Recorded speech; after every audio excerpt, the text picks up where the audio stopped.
حضرت صلی اللہ علیہ وآلہ وسلم پر وحی کا ابتدائی دور اچھے سچے پاکیزہ خوابوں سے شروع ہوا۔ آپ خواب میں جو کچھ دیکھتے وہ صبح کی روشنی کی طرح صحیح اور سچا ثابت ہوتا۔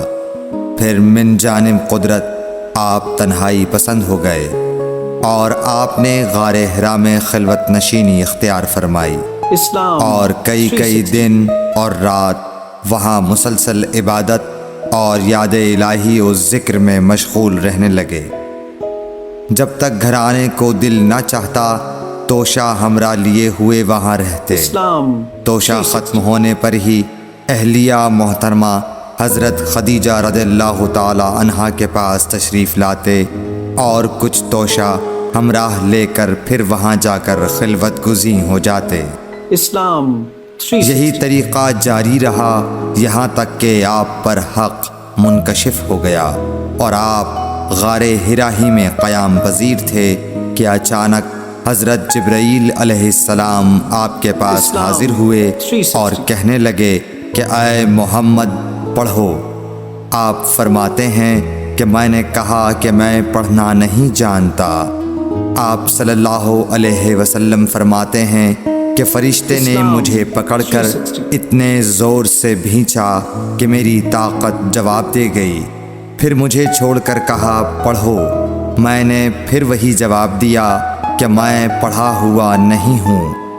اس فرشتے نے مجھ کو نہایت ہی زور سے بھینچا کہ مجھ کو سخت تکلیف محسوس ہوئی۔ پھر اس نے کہا کہ پڑھ۔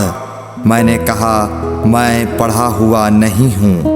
فرشتے نے تیسری بار مجھ کو پکڑا اور تیسری مرتبہ پھر مجھ کو بھینچا۔ پھر مجھے چھوڑ دیا اور کہنے لگا کہ پڑھو اپنے رب کے نام کی مدد سے جس نے پیدا کیا اور انسان کو خون کی پھٹکی سے بنایا۔ پڑھو اور آپ کا رب بہت ہی مہربانیاں کرنے والا ہے۔ بس یہی آیتیں آپ حضرت جبرائیل علیہ السلام سے سن کر اس حال میں غار حرا سے واپس ہوئے کہ آپ کا دل اس انوکھے واقعے سے کانپ رہا تھا۔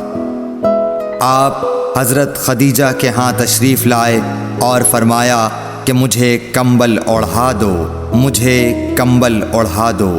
لوگوں نے آپ کو کمبل اوڑھا دیا۔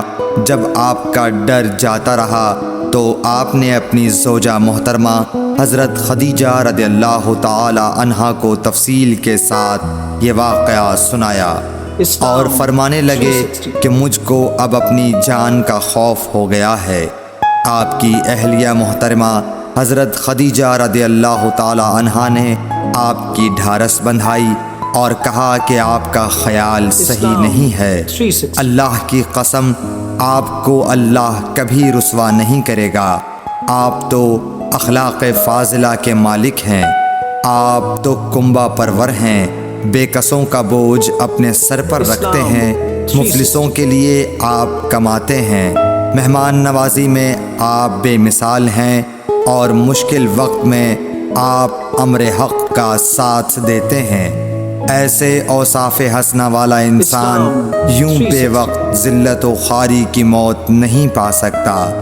پھر مزید تسلی کے لیے حضرت خدیجہ رضی اللہ تعالی عنہا آپ کو ورقہ بن نوفل کے پاس لے گئیں جو ان کے چچا زاد بھائی تھے اور زمانہ جاہلیت میں نصرانی مذہب اختیار کر چکے تھے اور عبرانی زبان کے کاتب تھے۔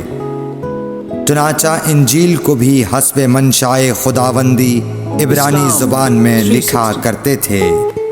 انجیل سریانی زبان میں نازل ہوئی تھی، پھر اس کا ترجمہ عبرانی زبان میں ہوا۔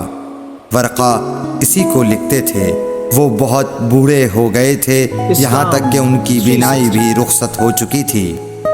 حضرت خدیجہ رضی اللہ تعالی عنہا نے ان کے سامنے آپ کے حالات بیان کیے اور کہا کہ اے چچا زاد بھائی، اپنے بھتیجے محمد صلی اللہ علیہ وسلم کی زبانی ذرا ان کی کیفیت سن لیجئے۔ وہ بولے کہ بھتیجے آپ نے جو کچھ دیکھا ہے اس کی تفصیل سناؤ۔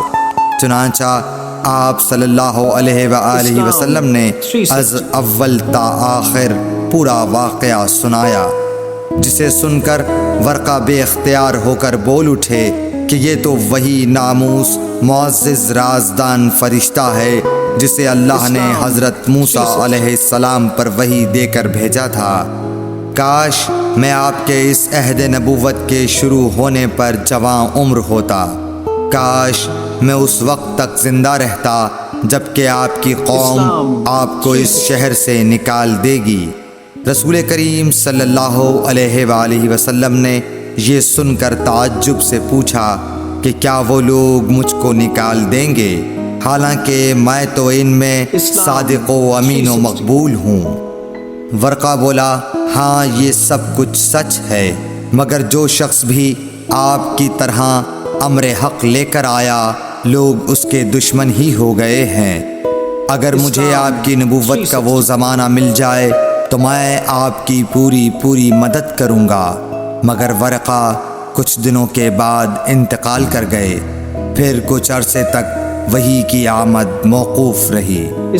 صحیح بخاری حدیث